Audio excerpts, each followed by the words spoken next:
poussez-vous toujours plus loin. Il y a toujours quelque chose d'autre à faire au-delà de son job, dans l'entreprise dans laquelle vous êtes ou en dehors. Et j'ai reçu un appel de mon boss qui était anglais et qui me dit Sophie, sois à 18h chez toi, il faut absolument que je te parle. Bienvenue sur All You Need to Lead, le podcast des professionnels qui veulent une carrière épanouissante. Je suis Jafar Tabi, coach, cadre dirigeant, et j'invite des leaders inspirants qui nous partagent leurs expériences pour accélérer sa carrière et être plus heureux au travail. Aujourd'hui, j'ai le privilège d'accueillir Sophie Vignol. Sophie est une référence en recrutement de dirigeants.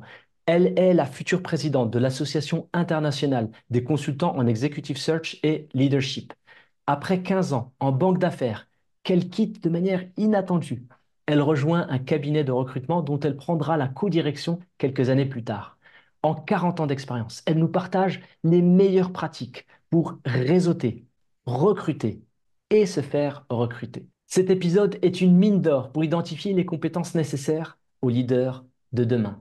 Bonne écoute. Sophie, merci beaucoup. Merci beaucoup de te prêter à cet exercice parce que je voulais quelqu'un qui ait une expérience en executive search et tu en as une énorme. Et ce qui m'a aussi plu chez toi, c'est que tu travailles dans une société qui a une sensibilité particulière. J'aimerais aussi qu'on en parle un peu plus tard. Est-ce que tu peux te présenter en quelques mots, s'il te plaît? Oui, bien sûr. Merci d'abord, Jafar, de m'inviter. Je suis ravie de pouvoir échanger et discuter avec toi dans ce cadre qui, j'espère, pourra avoir un petit rayonnement. Et si ça peut aider un certain nombre de personnes, avec grand plaisir. Donc, je suis Sophie Vignol, je suis associée chez Eric Salmon et Partners depuis 25 ans. Eric Salmon et Partners est un cabinet spécialisé dans le recrutement de cadres de dirigeants et de façon plus générale dans tout ce qui touche au développement du capital humain dans les entreprises. Vaste sujet, très beau sujet, puisque c'est vraiment la richesse de l'entreprise. Eric Salmon et Partners, c'est aussi sa spécificité, c'est d'être une partnership privée. On est présent dans 6 pays en Europe et également à Singapour.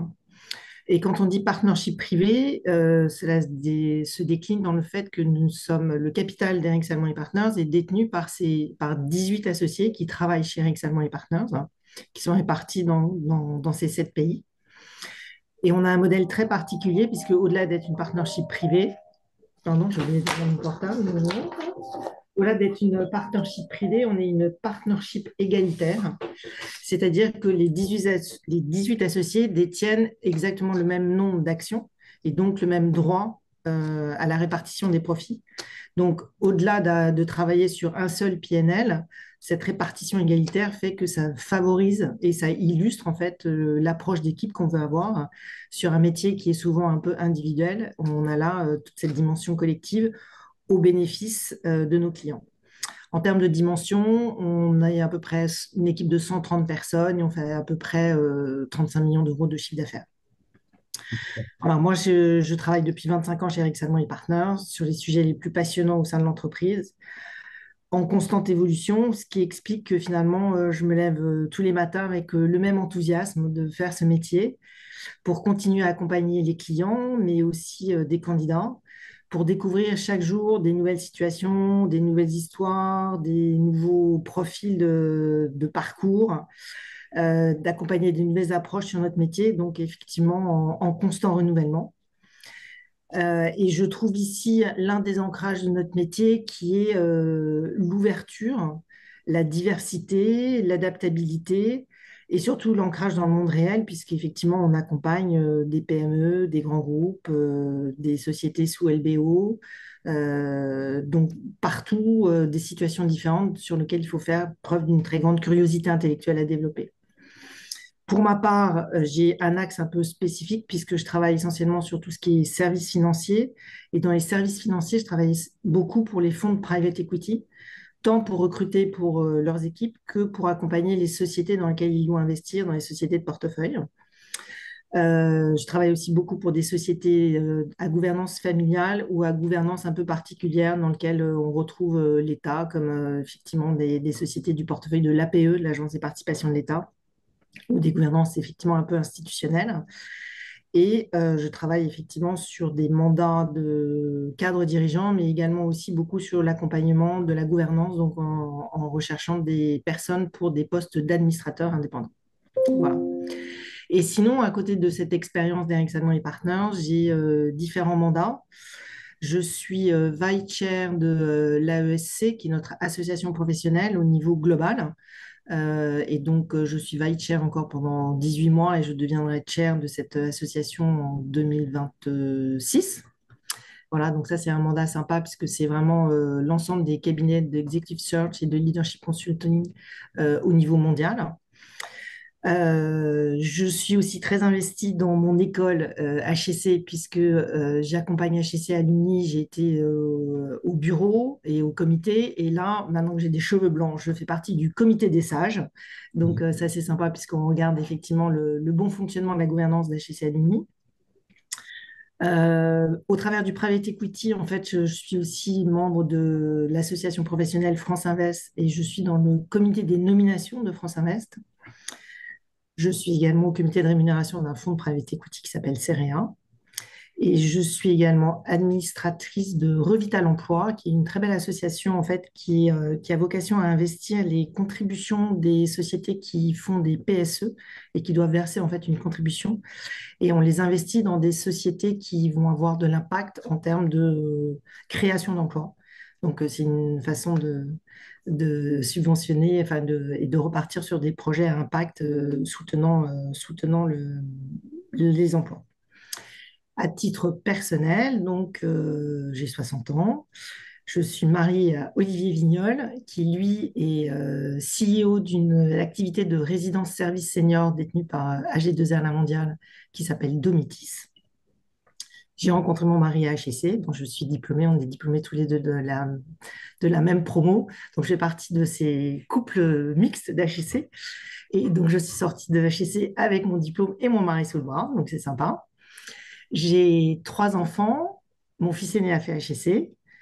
Lui, il bosse dans la santé et il est parti s'exiler au Texas pour le groupe Urgo. Et j'ai après ça 2 enfants qui ont fait Centrale et l'un qui bosse en finance et ma dernière qui bosse dans la santé digitale. Voilà. J'ai aussi 2 petits-enfants, j'adore. Et je vous parle de tout ça parce qu'effectivement, je pense qu'une des façons de se ressourcer dans son parcours et de pouvoir l'assumer de façon, je dirais, sereine, c'est d'avoir cette excellente base familiale et cet équilibre. Et je tire en fait une grande partie de mon énergie et de ma capacité à me ressourcer auprès de ma famille et de mes amis, qui comptent effectivement beaucoup pour moi. Désolée pour cette très longue introduction. Non, merci beaucoup, merci. Écoute, on reviendra sur ta vie, pas sur ta vie privée en détail, mais sur justement le fait de vivre avec un autre dirigeant et comment on trouve son équilibre. Mais avant ça, donc tu es diplômé d'HEC assez tôt dans les années 80 et tu commences pas tout de suite en executive search. Mon parcours est en 2 étapes, hein, puisque j'ai 15 ans en banque d'affaires et puis après ça, 25 ans en executive search. J'ai choisi la banque d'affaires en sortant d'HEC. C'était effectivement un peu une sorte de non-choix. J'aimais ce côté un peu généraliste. J'avoue que j'ai commencé dans 2 boîtes qui n'existent plus, puisque j'ai rejoint Indosuez, qui était quand même le fer de lance de la banque d'affaires française en 1985, qui a disparu et absorbé dans le groupe Crédit Agricole. Après ça, je suis partie chez Midland Bank, qui a été aussi absorbé par HSBC. Donc, voilà. Et en fait, j'ai eu la chance de démarrer tout de suite sur ce métier des financements d'acquisition, donc servant les fonds de private equity au moment du démarrage de toutes ces opérations de LBO. Et j'ai eu la chance en fait de vivre avec l'explosion de ce marché, ce qui m'a permis d'ailleurs de faire la transition après. Donc c'est, vas-y.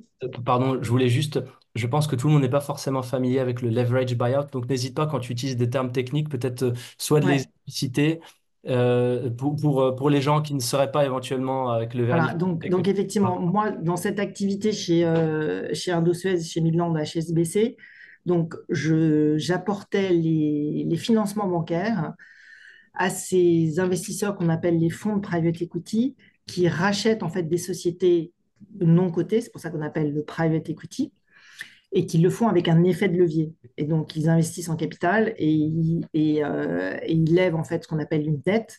Et cette dette, elle est remboursée par les cash flows et les profits de la société qui a été rachetée. Et donc, c'est vraiment l'explosion, le démarrage de ce marché en France et en Europe à la fin des années 80. Et donc, moi, j'ai eu la chance de pouvoir en faire partie dès le départ. Ce que je retiens de cette activité en fait en banque, c'est effectivement, bon, j'ai acquis une expertise financière et je trouve qu'au démarrage d'un parcours, c'est toujours intéressant d'avoir une technicité, une expertise qu'on peut vendre. Mais c'était aussi un job qui était excessivement commercial, puisqu'effectivement, il fallait à chaque fois aller trouver des nouvelles opportunités, développer des relations avec des fonds de private equity. Et j'ai eu beaucoup de chance, effectivement, de pouvoir le faire sur un marché en croissance. Et après ça, chez HSBC, dans une dynamique un peu plus Europe continentale, internationale, en travaillant effectivement avec des équipes en Allemagne, en Angleterre, en Espagne, en Italie, qui étaient les grands marchés du leverage finance à cette époque-là. La bascule, elle s'est faite en 98, 99.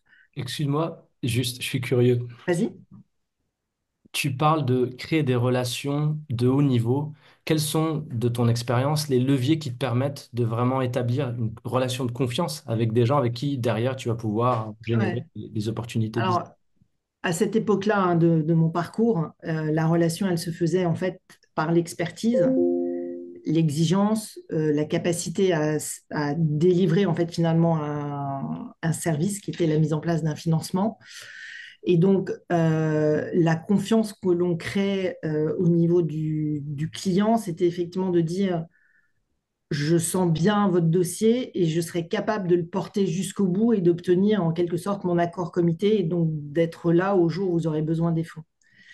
Et donc, cette première phase, je dirais, de parcours, euh, je vendais quelque part le nom HSBC, ma capacité à convaincre un comité et une vraie expertise technique et une capacité en fait à structurer ces financements. Aujourd'hui, pareil, en fait, je suis sur du développement de clientèle et ça fait partie de notre métier. Et je dirais que c'est aussi ça ce qui m'a fait basculer vers ce métier, c'est que je ne vends pas simplement une expertise, je vends vraiment un capital confiance qu'on essaye de projeter parce qu'effectivement, on a des conversations intelligentes, parce qu'on comprend les attentes des clients, parce qu'on sait aller débusquer peut-être des non-dits. C'est tous ces éléments-là qui font que quelque part, on arrive à ces positions qu'on appelle de trusted advisor dans ces métiers de conseil.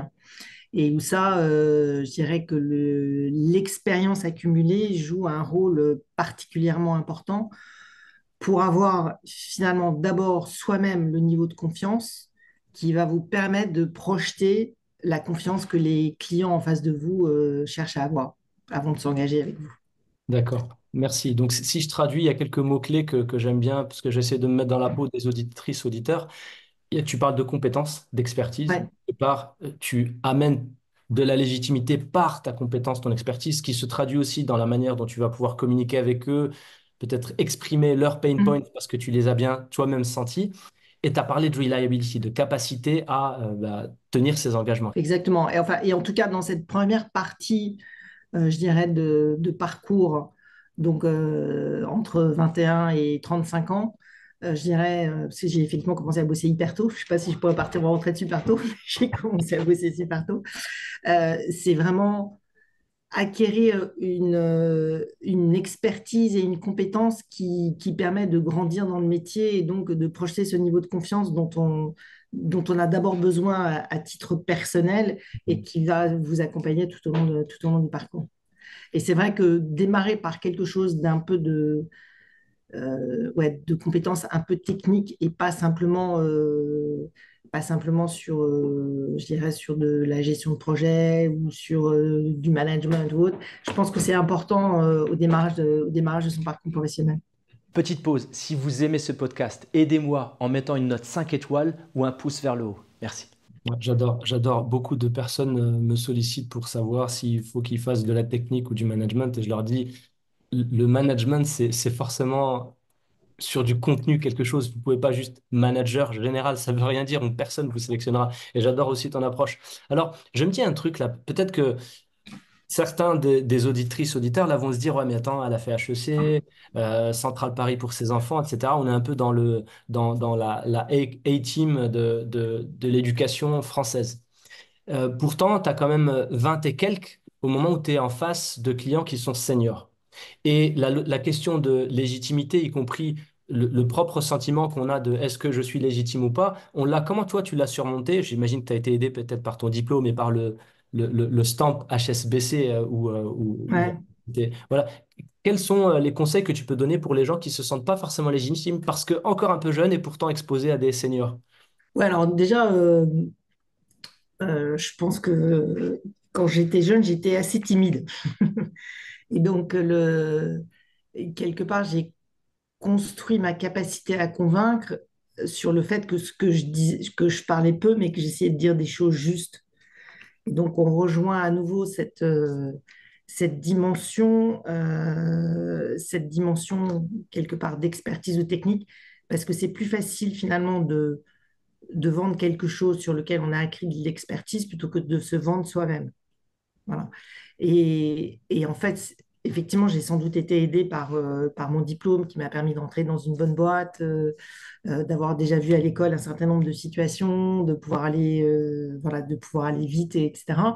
Mais je pense que dans n'importe quel métier, dans n'importe quel poste d'entrée, il y a cette capacité à aller chercher, en fait, ce qui fait la particularité du poste, qui permet de bâtir son ancrage et de pouvoir s'affirmer effectivement dans les premiers temps et pour se permettre effectivement d'exprimer après ça un certain nombre d'opinions ou de positions. D'accord, merci, merci. Donc, ensuite, tu shifts vers... Alors, le shift, alors, en tout cas, à cette époque-là, je dirais, je pense qu'on n'arrive peut-être pas dans l'executive search, pas totalement par hasard. Et c'est vrai qu'en fait, j'ai eu un accident de parcours, hein, puisque, en fait, en 98, je me souviens très bien, j'étais en congé mat de ma troisième fille. Et j'ai reçu un appel de mon boss qui était anglais et qui me dit Sophie, sois à 18 heures chez toi, il faut absolument que je te parle. Et là, je me suis dit bon, alors deux solutions. Soit mon plus gros client a fait faillite, et quand même, je l'aurais vu dans la presse, soit je suis virée, mais vraiment, je ne comprends pas pourquoi. C'était la deuxième option, puisqu'en fait, HSBC décidait d'arrêter son métier de leverage finance et donc avait décidé de virer toute l'équipe européenne. Et donc, moi, je m'occupais de la France au sein de cette équipe européenne. Et donc voilà, j'avais du temps pour moi pour essayer de rebondir. J'ai commencé de façon classique à chercher d'autres positions en financement d'acquisition, enfin en banque d'investissement. Et puis en fait, j'ai rencontré un certain nombre de chasseurs. Et puis il y a un chasseur qui s'appelle Egon Zender qui m'a appelé, qui m'a dit, mais est-ce que vous ne penseriez pas à venir faire notre métier? J'ai écouté d'une oreille attentive. J'avais une très bonne copine qui venait de faire le saut. Et donc je me suis dit, bah, tiens, après tout, pourquoi pas? Et en fait, ce qui m'a séduit, c'est finalement de me dire que j'allais travailler sur un métier sur lequel j'aurais plus à mettre moi en avant mes convictions, mes pensées, plutôt que d'aller vendre de l'expertise technique. Je me disais qu'après 15 ans dans un métier, changer vers un autre, c'était quand même aussi assez sympa. Et puis, j'avais envie d'aller travailler sur un métier qui était plus sur du capital humain plutôt que du capital financier. Et puis, troisième chose, j'avais envie peut-être d'une expérience dans une plus petite structure. C'est ce qui m'a fait rejoindre Eric Salmon et Partners à la fin, en me disant, bah, finalement, après avoir été dans un grand groupe de plus de 100 000 personnes, où du jour au lendemain, l'activité sur laquelle vous êtes est plus core business et donc terminée, je me suis dit, là au moins, on est tous alignés sur un seul et même business, et donc, why not? C'est comme ça que j'ai rejoint Eric Salmon et Partners en mars 99. Voilà. Depuis donc ce choix, j'en suis hyper contente et je suis ravie d'avoir fait cette position. Le choix que j'ai fait, c'était effectivement d'apprendre un nouveau métier, de choisir l'équipe avec lesquelles j'allais travailler et de participer au développement d'Eric Salmon et Partners, puisque quand je les ai rejoints, on était présents dans seulement 3 pays, on était une trentaine de personnes. Et donc, j'ai non seulement appris un métier, mais j'ai aussi appris et contribué au développement d'Eric Salmon et Partners, dont je suis devenue associée en 2003. J'ai dirigé l'équipe de Paris entre 2008 et 2015. Et après ça, j'ai été élue co-CEO de la partnership, donc par l'ensemble des 18 associés. Enfin, je crois qu'on était 15 à cette époque-là. Et j'ai fait ça sur un mandat entre 2017 et 2020. Je me suis arrêtée juste avant le Covid. C'était peut-être une bonne chose. Voilà. Donc voilà, effectivement, mon parcours chez Eric Salmon et Partners, dont je suis aujourd'hui une des associées, effectivement, je crois peut-être la plus historique du métier de notre structure, puisque les autres sont partis. Et voilà, Je m'interroge sur un truc. vas-y. Beaucoup de gens qui rentrent dans une boîte et qui finissent pas partenaire ou co-CEO. Quels sont, d'après toi, les facteurs qui t'ont différencié, toi, d'une autre personne qui n'a peut-être pas eu le même parcours que toi? Entre 99, où tu rentres dans un métier qui n'est pas le tien. Ouais. Alors, j'avoue que j'ai eu beaucoup de chance. D'abord de trouver une boîte qui allait me permettre de m'épanouir à titre personnel et d'avoir tout de suite la confiance des gens qui m'ont recruté et qui m'ont formé sur le métier. La première d'entre elles étant Eric Salmon lui-même. J'ai eu beaucoup de chance aussi parce que je suis arrivée à un moment positif du marché puisque je suis entrée en 99 et j'ai donc connu toute l'explosion du marché jusqu'en 2001. Et donc, quand la crise de 2001 est arrivée, en fait, j'avais déjà 2, 3 ans d'expérience, donc ça permettait d'aller assez vite. Et l'autre chance que j'ai eue, c'est que Eric Salmon et Partners étaient déjà une brand déjà établie sur le marché français. Et en fait, ils n'avaient rien en financial services. Et donc, du coup, j'avais un terreau assez propice à aller travailler. Et je me souviens, c'était assez sympa parce que quand j'ai décidé de basculer dans la chasse, en fait, j'étais en discussion avec ABN AMRO pour les rejoindre dans leur équipe de Leverage Finance. Et donc, je les ai appelés pour leur dire, bah, écoutez, je ne vais pas venir chez vous, je fais un choix très, très différent. Je vais partir dans le domaine de l'executive search. Et ils m'ont rappelé peu de temps après en me disant, bah, écoute Sophie, on va te filer ta première mission, trouve-nous quelqu'un qui te ressemble, trouve-nous ton clone.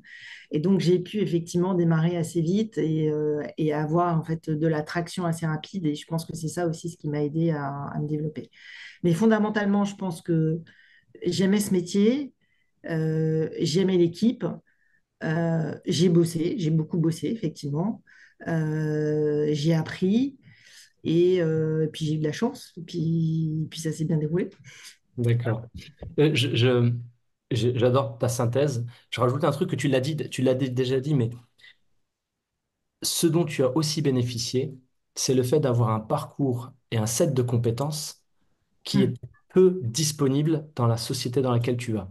Et le pendant peut-être pour des gens, même qui sont dans une même société, c'est j'ai un parcours en HR et je vais dans un autre environnement, quelque part, je tire aussi profit de mon expérience HR ou n'importe quel autre métier. Quelque part, j'aime bien cette richesse que tu as pu apporter et qui t'a peut-être aidé à booster une carrière parce que justement, tu prenais un terrain vierge et puis tu le faisais Ouais. multiplier par beaucoup. Sachant que ça a été le modèle de base d'Eric Salmon et Partners dans son développement, c'était d'attirer des gens venant de ce qu'on appelle l'industrie, Mhm. qu'on allait former au métier de la chasse et à qui on demandait d'utiliser leurs réflexes et leurs connaissances du monde de l'entreprise et de le mettre au service des enjeux de recrutement. Et donc d'avoir finalement une conversation avant tout business, se mettant à la place des clients en situation de recrutement, ce qu'on avait tous, enfin ce qu'on a tous été à un moment ou à un autre, parce qu'on a tous recruté à un moment pour ses équipes ou participer à un recrutement, et d'avoir en fait avant tout cette approche business avant d'avoir une approche, je dirais, uniquement psychologique ou autre. Voilà. Cette dimension business, elle est pour nous hyper importante et elle participe en fait de notre ADN chez Eric Salmon et Partners. D'accord, super. Merci. Donc ça t'a amené quelque part à commencer assez rapidement parce que tu as beaucoup Hmm. travaillé, parce que tu as été bien accompagné en termes de montée en compétences par Salmon et d'autres. Et Et parce donc, et là-dedans, j'ajoute donc la transmission dont j'ai bénéficié de la part d'Eric Salmon, mais aussi des autres associés ou autres consultants, a été clé, bien sûr, dans cet accompagnement pour apprendre ce nouveau métier. D'accord. Est-ce que tu as dans les apprentissages que tu as eu notamment en début de Eric Salmon and Partners des choses qui peuvent être transposables à nos auditrices, auditeurs, parmi les compétences ou les learnings, les apprentissages que tu as eus?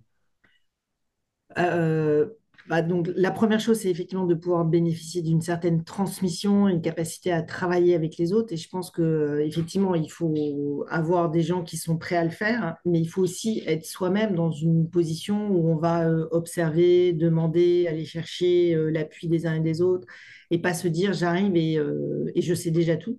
Donc, cette capacité d'apprentissage qui fait partie des compétences que nous, on évalue énormément et qu'on valorise, est à mon avis quelque chose vraiment d'important.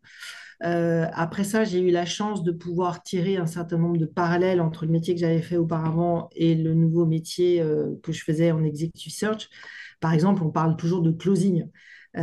Ces fameux termes, on close un deal qu'on trouve dans ces répertoires de la banque d'affaires. Ben, en fait, finalement, nous aussi, on travaille sur une mission. Donc, on a le démarrage de la mission et puis la clôture de la mission qui est au moment où le candidat signe et puis dont on sait qu'on va suivre son intégration dans l'entreprise, mais en fait, le gros du travail a été fait au moment du closing. Cette capacité, on en a déjà parlé un peu au début, de développer une relation client, bah, finalement, je l'avais eu en milieu bancaire et je l'ai transformé en fait en milieu plus RH, Executive Search, Leadership Development. Donc, je pense que dans tous les métiers, il y a des capacités à tirer des parallèles, parce que de toute manière, on raisonne en métier, bien sûr, mais on raisonne aussi en développement de compétences. Et les compétences, on les développe dans n'importe quelle position. Voilà, et il faut réfléchir effectivement aux compétences non pas j'ai déjà fait, mais je saurais faire parce que j'ai acquis cette compétence-là. Donc, tu es en executive search, ta capacité à satisfaire tes clients, elle vient entre autres de ta connaissance du marché et de ton réseau. Comment tu te constitues un réseau de personnes qui sont de potentiels candidats? La première chose, c'est en fait c'est l'accumulation de l'expérience, voilà, de façon assez concrète. Je rencontre 2 ou 3 candidats par jour, donc multiplié par 25 ans. Donc, je bosse pas 365 jours, mais bon, voilà, on a quand même effectivement un certain nombre d'opportunités de rencontres. Et ce qui est important à la fois, à chaque fois, c'est de se dire comment est-ce que je vais laisser une trace. Donc, comment est-ce que je vais apporter finalement ma petite touche personnelle. Et là, chacun a un petit peu ses gimmicks, son style personnel, etc. Mais je pense que ce qui est important, mais là, j'enfonce une porte ouverte, hein, c'est finalement à l'issue d'une rencontre, est-ce que j'ai laissé une trace, est-ce que j'ai laissé un impact, oui ou non? Et ça participe effectivement de de cette première dimension.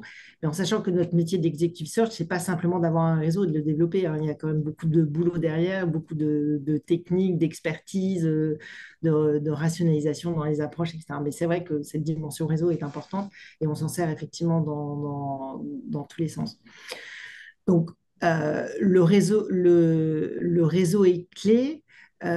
Et en fait, je pense que si on est sur cette notion de réseau, qui finalement est la base de tous les métiers, hein, euh, qu'est-ce qui fait qu'on est bon dans un réseau, dans un développement de réseau?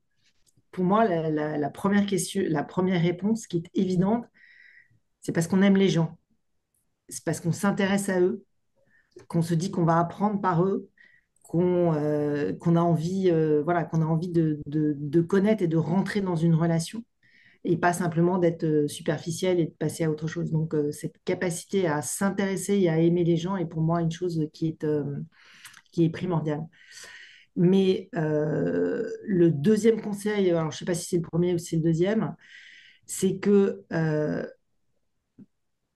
pour être bon dans un développement de réseau, la première chose, c'est qu'il faut commencer par donner. Il faut commencer par être généreux avant de demander. Et en fait, donner, c'est plein de choses, hein. C'est donner du temps, donner de l'écoute, faire preuve de disponibilité. euh, et c'est donner de façon généreuse en se disant, la première fois, j'attends rien de l'autre personne, mais je vais commencer par lui donner. Et dès lors qu'on commence par donner, à ce moment-là, on crée en quelque sorte une relation. Donc pour moi, c'est vraiment la première chose.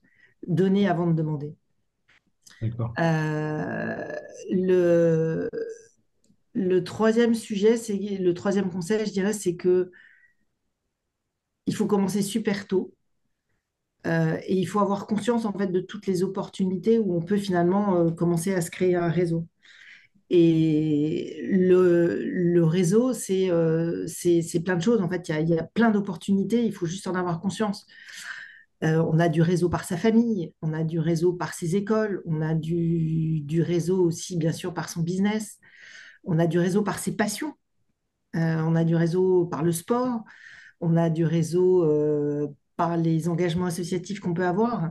Il y a plein, plein, plein d'opportunités de faire du réseau. Et c'est justement ça ce qui est intéressant, c'est quand on arrive à jongler avec cette diversité, cette ouverture, euh, et toujours avec cet esprit d'ouverture en se disant, je ne sais pas ce qui va sortir de la rencontre, mais j'aurais de toute manière quelque chose d'intéressant sur lequel je pourrais rebondir. Je ne veux pas utiliser le terme utiliser, parce qu'on n'utilise pas un réseau, mais voilà, je sais qu'il va forcément sortir quelque chose de positif de cette rencontre. Et donc, dès lors qu'on multiplie les opportunités, les ouvertures, et qu'après ça, on peut rebondir, se dire, bah, tiens, là, je vais faire une connexion avec un tel ou un autre, ça va rien rapporter, mais j'ai juste envie, parce que cette situation-là me fait penser à celle que j'ai déjà eue, etc. Voilà, c'est là où finalement on tisse la toile et c'est super intéressant et c'est passionnant.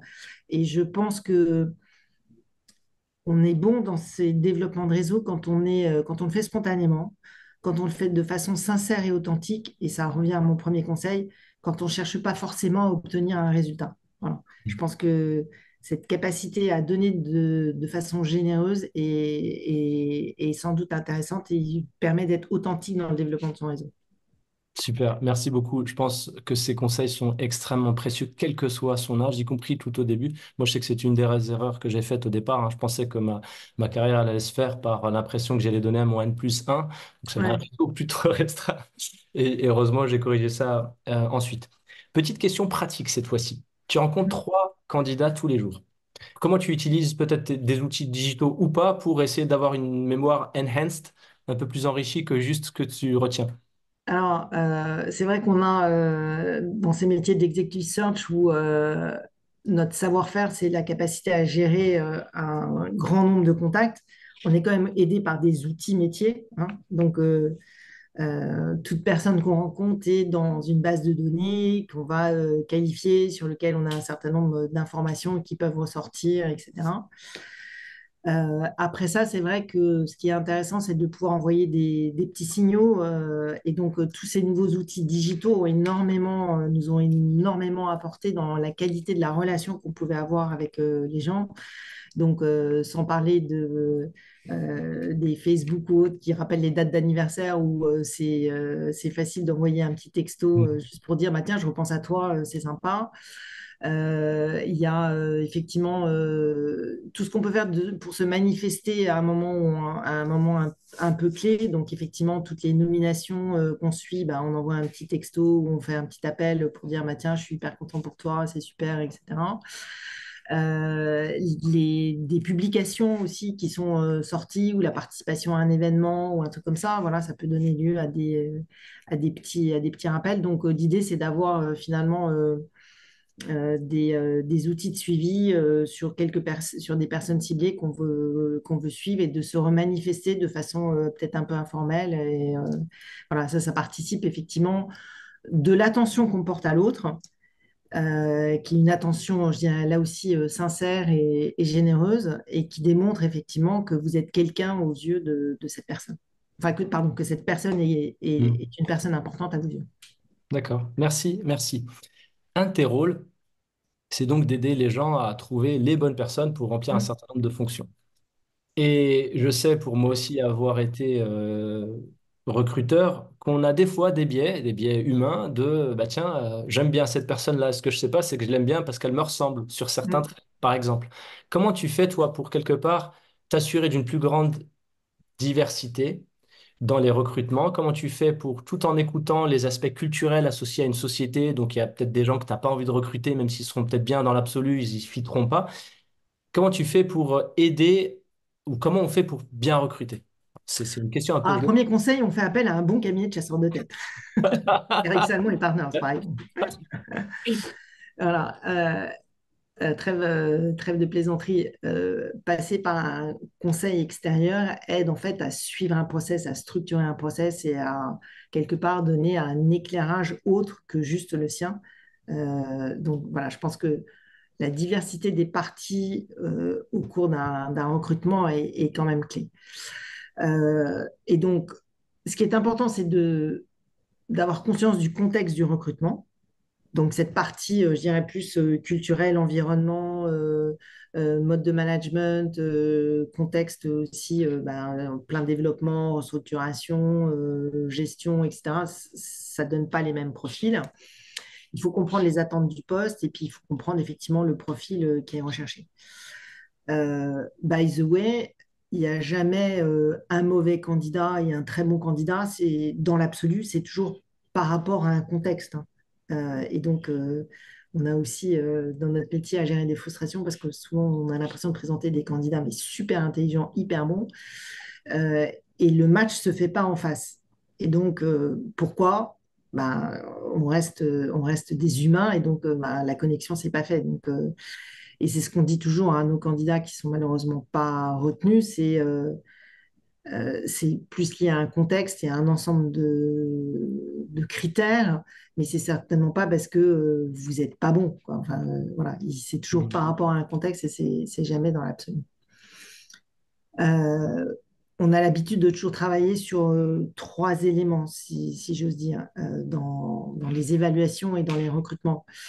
Il y a toute la partie d'expérience professionnelle, donc qui correspond un peu à ce qu'on appelle les hard skills. Et donc effectivement, quelqu'un qui a passé toute sa vie en usine sur des chaînes de production ne peut pas aller faire du marketing du jour au lendemain. Donc voilà, il y a une partie de validation de l'expérience professionnelle qui est quand même important. Il y a ce qu'on appelle les soft skills qui tournent plus autour des compétences qui ont été développées au-delà de l'expérience acquise. Et ces éléments de compétences, elles sont en lien aussi avec les éléments de personnalité et qui vont faire qu'effectivement, le candidat qu'on va présenter ou qu'on va recruter va être adapté ou non à tel ou tel contexte. Et puis, le troisième élément sur lequel il est super important de se pencher, c'est effectivement le potentiel des candidats, puisqu'en fait, on est amené à recruter, aussi bien pour ses équipes que pour nous, pour nos clients, recruter des candidats qui ont le potentiel pour évoluer, pour accompagner la croissance de la société ou pour se développer sur d'autres responsabilités. Et ces éléments de potentiel, ils sont vraiment importants à appréhender. Et nous, voilà, dans notre un petit cours, là, enfin, quelques petits éléments, comment est-ce qu'on apprécie le potentiel? C'est on va chercher à mesurer, en fait, à évaluer différentes dimensions. La première dimension, c'est la capacité d'apprentissage. Voilà, pas s'arrêter en se disant j'ai les connaissances infuses, mais qu'est-ce que je vais tirer comme leçon de ce que j'ai fait? Comment est-ce que je vais pouvoir apprendre quelque chose de différent? Comment est-ce que je vais pouvoir me développer? Cette capacité d'apprentissage, elle est hyper importante pour développer son potentiel. Une autre dimension, c'est l'engagement personnel que l'on va mettre derrière sa volonté de réussir. Et donc, cette capacité finalement à se mobiliser et à faire l'extra mile, à aller se défoncer, c'est aussi un élément d'expression du potentiel.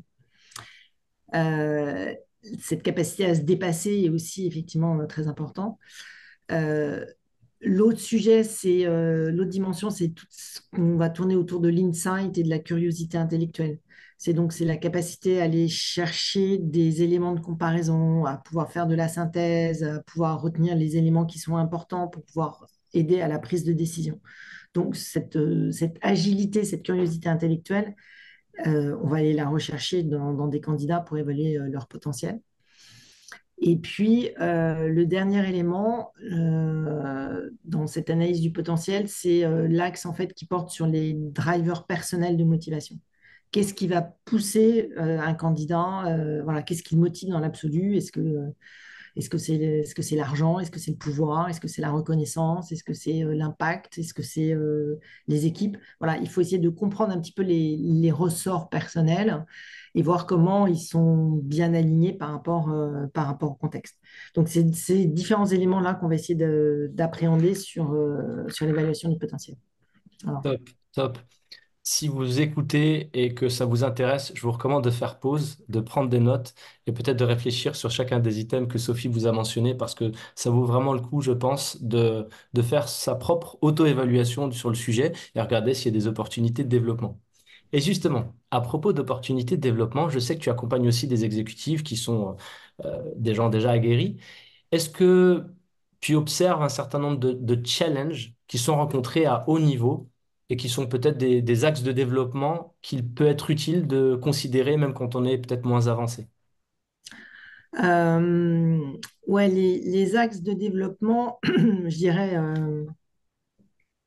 il y a les basiques hein, qui sont toujours présents dans les exécutifs. C'est toute la partie strategic thinking, la partie orientation résultat et capacité à délivrer, mais aussi les capacités d'adaptation, puisqu'on est effectivement dans un monde qu'on appelle VUCA, donc autour de la volatilité, uncertainty, la complexité, l'ambiguïté. Donc, finalement, pouvoir se dire, je ne cherche pas à reproduire ce que j'ai déjà connu, mais je vais finalement m'adapter à une nouvelle situation et je vais pouvoir naviguer. Ça, Mhm. c'est effectivement, je dirais, le basique des compétences qu'on va rechercher et des axes de développement qui vont être travaillés tout au long de son parcours.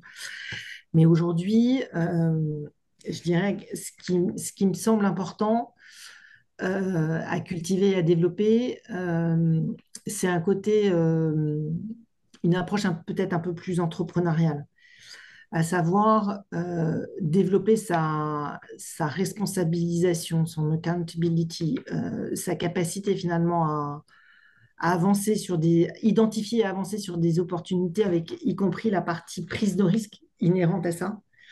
Ça, je pense que c'est vraiment important et c'est quelque chose en fait sur lesquels les exécutifs essayent de travailler pour renforcer cette dimension-là.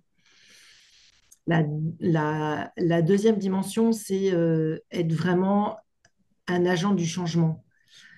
Euh, Parce qu'effectivement, on est dans un monde qui évolue très vite. Aujourd'hui, sous le coup du changement climatique, de l'intelligence artificielle, les modes de fonctionnement sont plus les mêmes, l'organisation par rapport au travail, au mode de travail est très différent. Donc, tout ce qui va faciliter en fait cette évolution et être réellement un agent du changement pour porter ces nouveaux projets, penser disruption, favoriser cette culture, favoriser ce changement dans la culture de l'entreprise, c'est quelque chose qui pour moi est hyper important.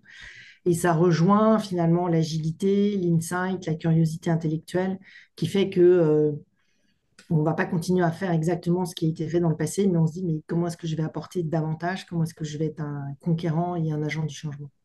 Wow, super. Et la troisième dimension qui est évidemment clé, c'est la capacité dont on peut engager les équipes.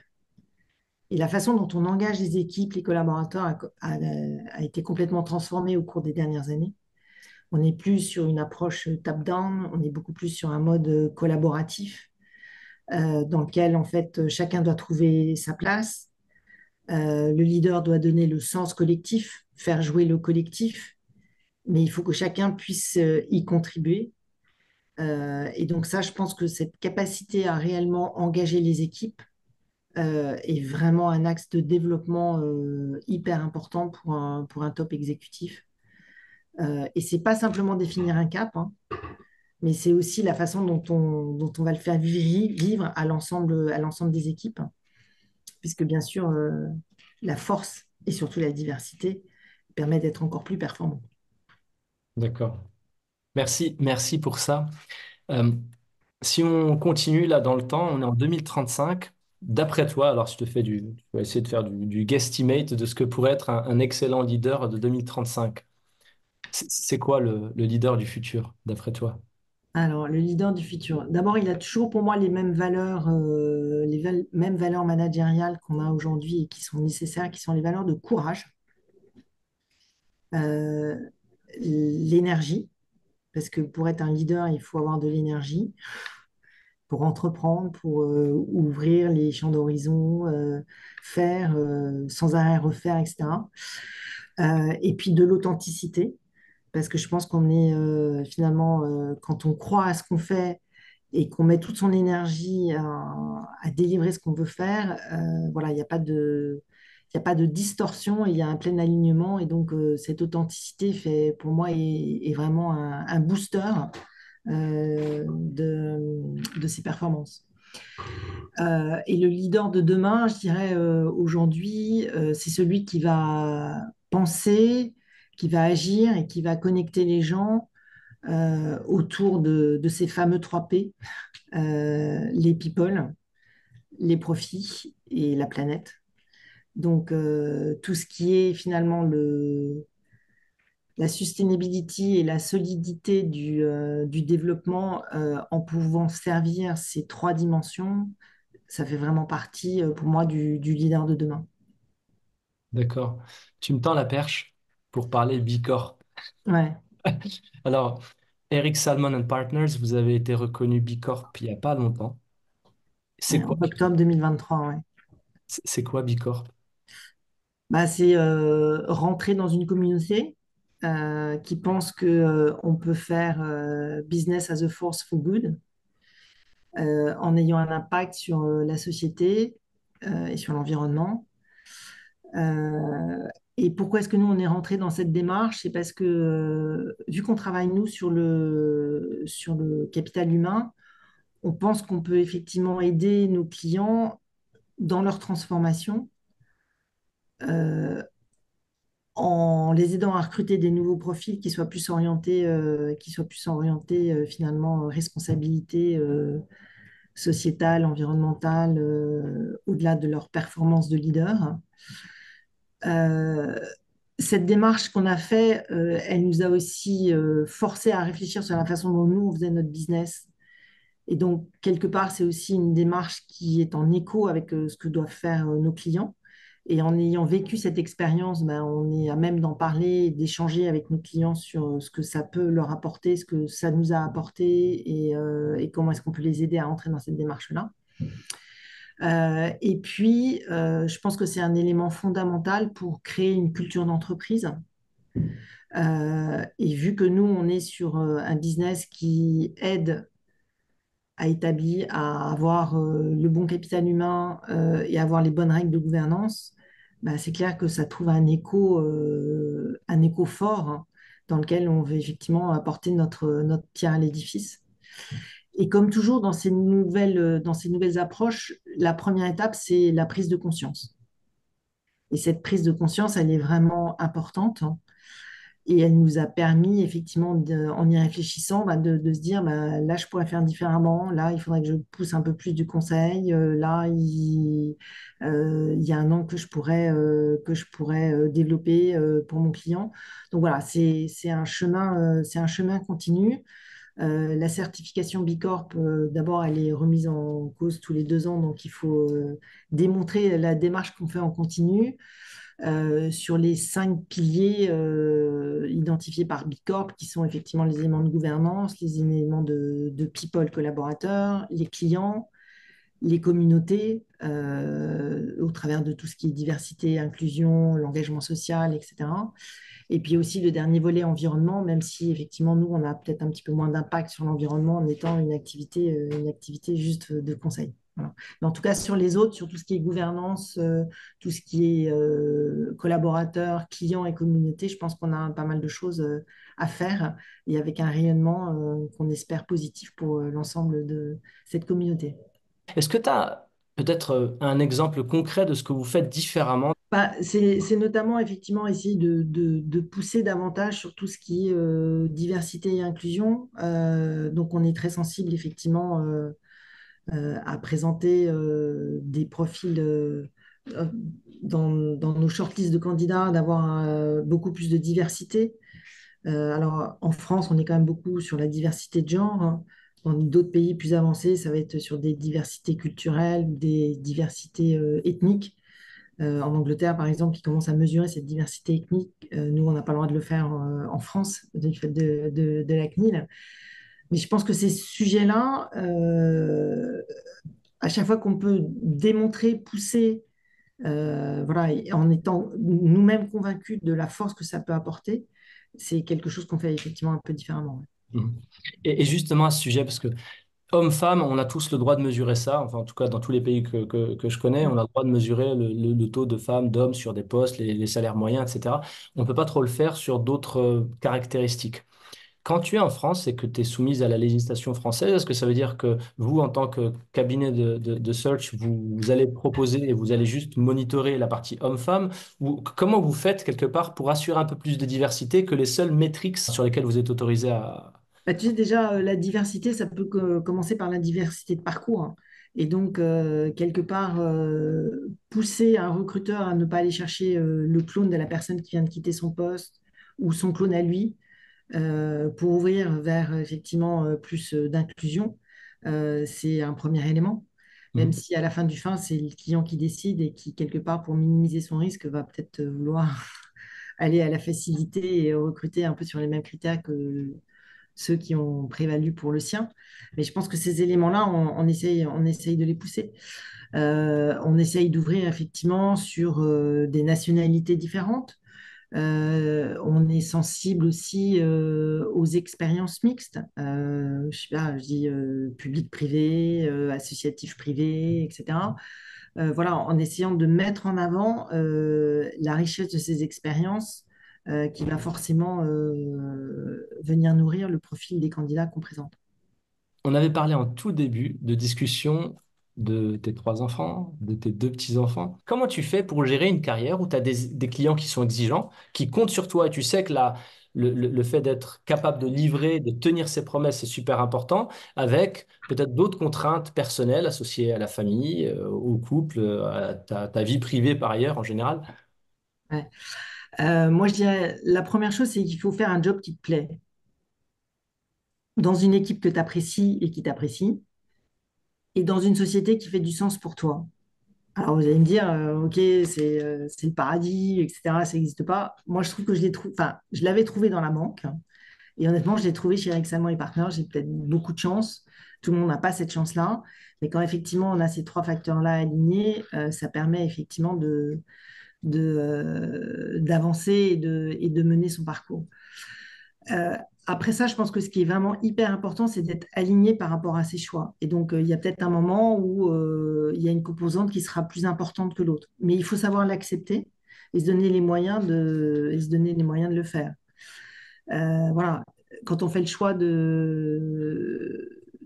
créer une famille, et maintenant, je pense que c'est vraiment une décision qui appartient aux deux personnes du couple.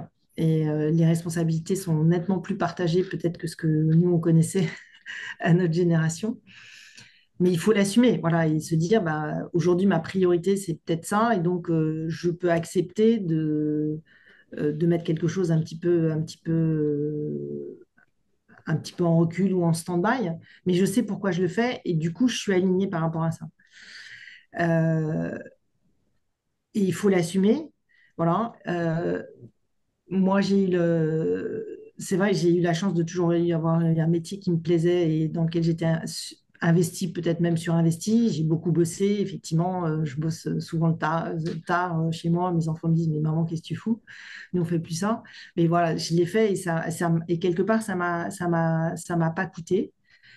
Euh, et un truc, c'est que même avec des jeunes enfants, quand j'étais au bureau, j'étais contente d'être au bureau et je me disais pas, mais je devrais être chez moi à m'occuper de mes enfants. Et quand j'étais avec mes enfants, je m'occupais vraiment de mes enfants et je me disais pas, bon, aussi, bien sûr, je continue toujours un peu à penser à mes clients, mais je me disais, mais non, là, c'est la plage horaire pour mes enfants et donc je m'en occupe.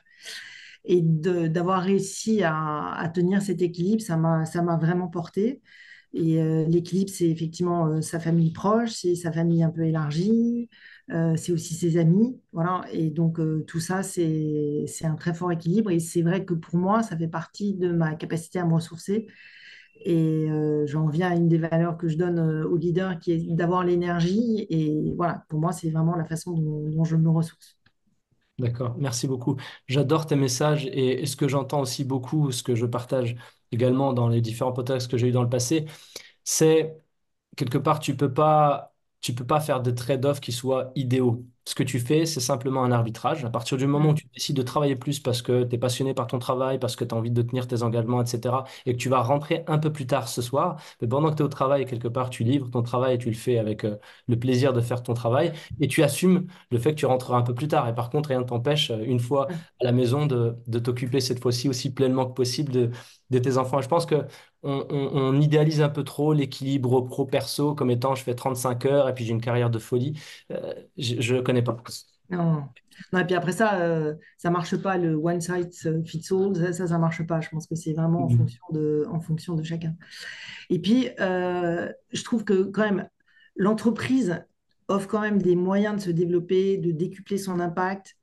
On est à plusieurs, on est plus fort, on est dans la diversité, donc il y a quand même beaucoup de choses à aller chercher dans l'entreprise. Euh, L'entreprise offre des mentors. Voilà, s'accrocher à un mentor, regarder, avoir des conversations intelligentes avec lui ou avec elle, faire aussi du reverse mentoring, ça participe aussi de ce que l'entreprise peut apporter, avec vraiment une recommandation, un conseil, si jamais je peux en donner, c'est il faut savoir saisir les opportunités, il faut aller les chercher, il ne faut pas attendre qu'elles arrivent. Et donc, et ça, c'est vrai que l'entreprise, le monde professionnel, dans un environnement de confiance, parce qu'a priori, on est quand même en confiance dans l'entreprise dans laquelle on est, offre des tonnes d'opportunités. Il faut aller les saisir, il faut aller les chercher. D'accord, super. Merci Sophie. Est-ce que tu as un ou plusieurs conseils pour avoir une carrière aussi épanouissante que possible? Bah, trouver le bon métier, avoir la passion pour son métier. Mais sinon, voilà, la citation de Steve Jobs à Stanford je crois, en 2005 sur la cérémonie de graduation, Stay hungry, stay foolish. Je trouve ça génial. Voilà. On a Mhm. toujours plein de choses à découvrir, il faut le faire avec envie, avec envie, avec passion. D'accord, merci beaucoup. On arrive à la fin de ce podcast. J'ai quelques conseils, quelques Mhm. questions rapides à te poser, si tu veux bien. La première, c'est, est-ce que tu as un conseil à donner aux débutants? Ayez confiance en vous et voyez loin. Et pour quelqu'un qui sera en cours de carrière? Restez ouvert, notamment aux chasseurs de tête. Prenez toujours un appel des chasseurs de tête et si vous avez l'opportunité d'aller les rencontrer, allez-y. Voilà, faites-vous connaître et projetez-vous toujours plus loin. Il y a toujours quelque chose d'autre à faire au-delà de son job, dans l'entreprise dans laquelle vous êtes ou en dehors. Mais Merci la beaucoup. projection, la capacité de se projeter reste toujours importante. D'accord. Une personne qui t'inspire? Je vais être très classique, mais je vais dire Éric Salmon, notre fondateur. C'était une grande personne qui malheureusement nous a quittés il y a quelques années. Il m'a communiqué, je pense, sa passion pour le métier avec son niveau d'exigence et effectivement, j'ai eu la chance d'apprendre mon métier avec lui.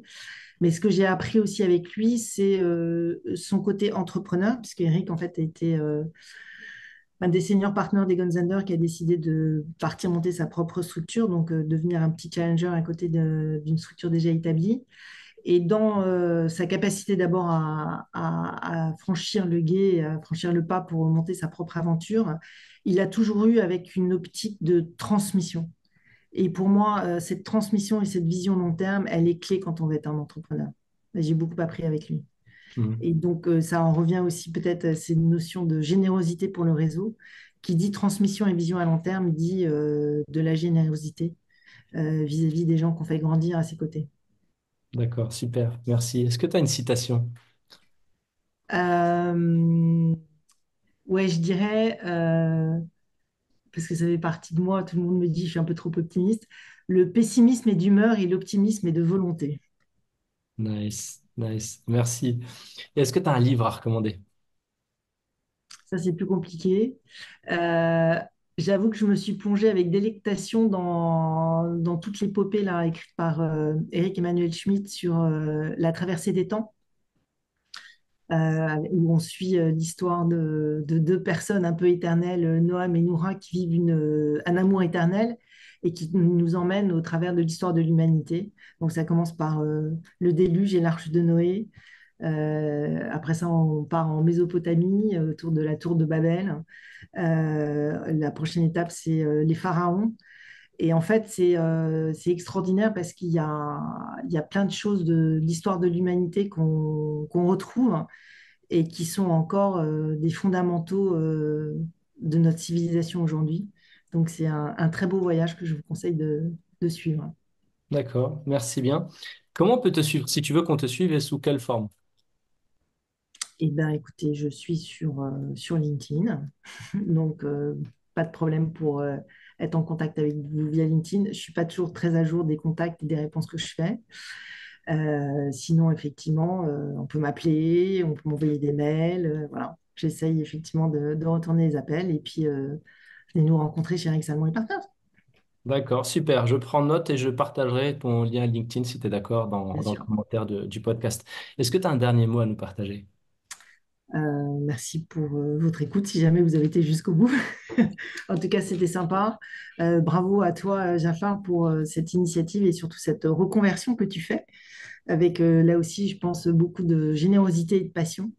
Et c'est finalement ce qui fait qu'on est des êtres humains qui vont avoir de l'impact. Bravo, vous avez écouté ce podcast jusqu'au bout. Si vous avez aimé, n'hésitez pas à vous abonner, à mettre une note 5 étoiles ou un pouce vers le haut, à partager et à commenter. Si vous voulez d'autres contenus intéressants, n'hésitez pas à aller voir ma chaîne YouTube All You Need to Lead ou mon profil LinkedIn Jafar Tabi dans lequel je partage aussi quelques idées qui pourraient vous intéresser. À bientôt.